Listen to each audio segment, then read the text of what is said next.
Loco, se lo...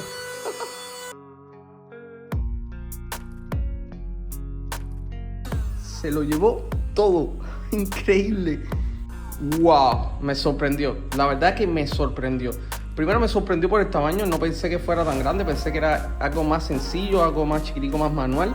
Y me sorprendió también la fuerza que tiene, ya que se llevó la azúcar, así que el polvo lo debe barrer. Perfecto.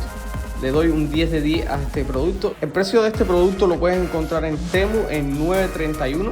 Les recuerdo que tienen un código de descuento de este producto en la descripción del video.